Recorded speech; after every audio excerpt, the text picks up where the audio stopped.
Assalamualaikum, nama saya Trewayuni dari 11 RPL 2. Di sini saya akan menjelaskan peran Indonesia dalam menciptakan perdamaian dunia melalui organisasi, salah satunya Konferensi Asia Afrika. Simak penjelasannya. Peran Indonesia dalam Konferensi Asia Afrika. Secara umum, Indonesia memiliki 4 peran utama, yaitu yang pertama, sebagai salah satu pelopor Konferensi Asia Afrika. Indonesia merupakan salah satu negara yang memprakarsai terselenggarakannya KAA bersama 5 negara lainnya, yaitu Indonesia, India, Pakistan, Burma atau Myanmar, dan Sri Lanka. Indonesia juga ikut serta dalam 2 konferensi sebagai pendahulu diselenggarakannya KAA. Konferensi tersebut yaitu Konferensi Kolombo. Konferensi yang dikenal dengan sebutan Konferensi Pancanegara I ini diadakan pada tanggal 28 April sampai 2 Mei 1954 di Kolombo, Sri Lanka. Konferensi ini diikuti oleh 5 negara, yaitu Indonesia yang diwakilkan oleh Perdana Menteri Ali Sastroamidjojo, India Perdana Menteri Sri Pandit Jawaharlal Nehru, Pakistan Perdana Menteri Muhammad Ali Jinnah, Burma atau Myanmar Perdana Menteri UNU, Sri Lanka Perdana Menteri Sirjon Kotelawala. Konferensi Kolombo menghasilkan beberapa keputusan.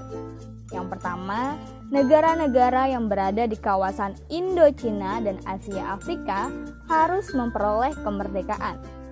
Yang kedua, Tunisia dan Maroko harus merdeka dan terbebas dari jajahan bangsa Eropa. Yang ketiga, negara Indonesia menjadi tempat menyelenggarakannya Konferensi Asia Afrika. Kemudian Konferensi Bogor atau disebut juga Konferensi Pancanegara II dilaksanakan pada tanggal 18 sampai 31 Desember 1954 di Bogor. Pertemuan ini diadakan untuk mematangkan rencana penyelenggaraan KAA di Indonesia dan menghasilkan keputusan, yaitu yang pertama, KAA akan diselenggarakan di Bandung yang dihadiri 5 negara, Indonesia, India, Pakistan, Burma, dan Sri Lanka sebagai negara sponsor atau pengundang. Dan KAA mengundang kurang lebih 25 negara di kawasan Asia Afrika. Yang kedua, Indonesia sebagai tuan rumah Konferensi Asia Afrika. Konferensi Asia Afrika yang pertama tahun 1995. Konferensi Asia Afrika pertama kali diselenggarakan pada tanggal 18 sampai 24 April 1955 di Gedung Merdeka, Bandung, Indonesia.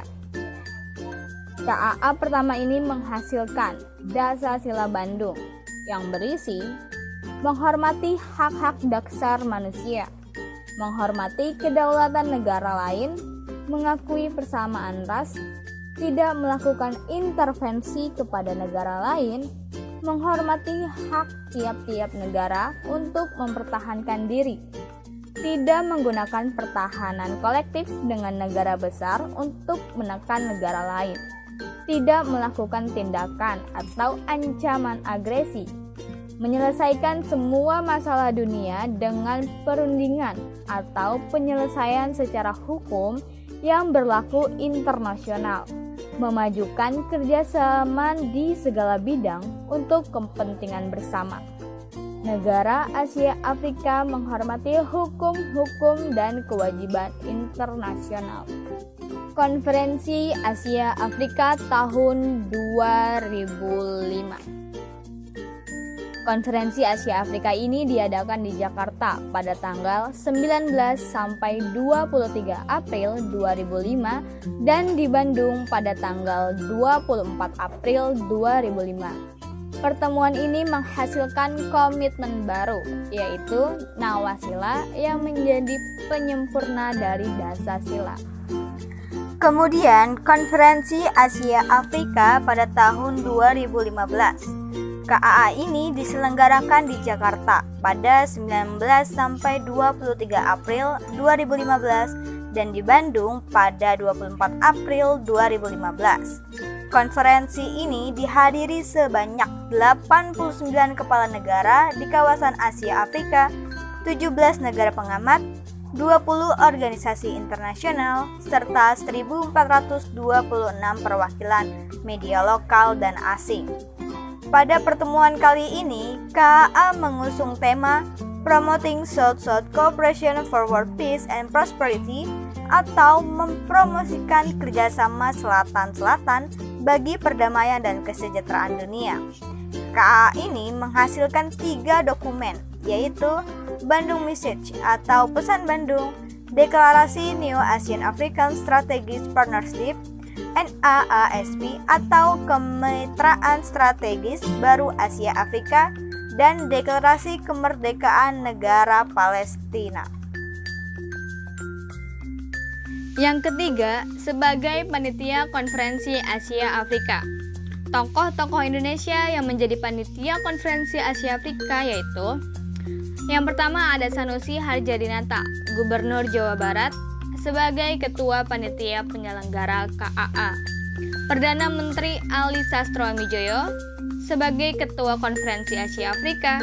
Ruslan Abdul Ghani, Sekjen Kementerian Luar Negeri sebagai Sekjen KAA. Muhammad Yamin, Menteri Pendidikan, Pengajaran, dan Kebudayaan sebagai Ketua Komite Kebudayaan.